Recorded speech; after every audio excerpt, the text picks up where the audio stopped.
What are you doing? I could easily do all of this. My boss wants me to practice. It's really important to me. Move after it. Whoa, whoa, whoa.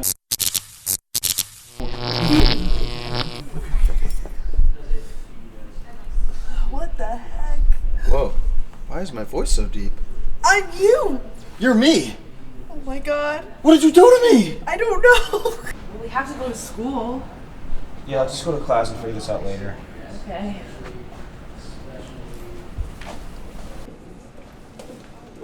Please take your seats, everyone. Good morning, Terry. What's up? Oh, you're Terry. I forgot. Right. Awkward.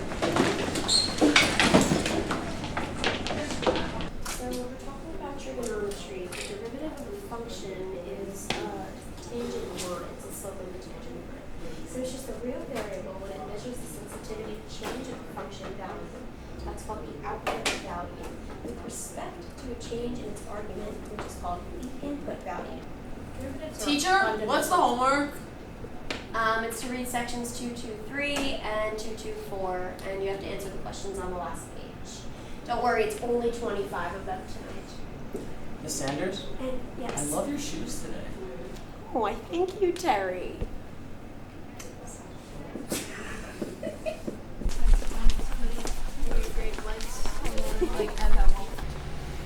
What is that smell? It totes stinks in here. What do you mean, dude? It smells normal. What do you mean, what do I mean? I feel like I'm in a sweaty monitor. Come on, bro. Your home needs some cleaning. Obviously, yours needs less. As if. Whatever. That was weird. Well, I guess I should have saw that coming. Eh?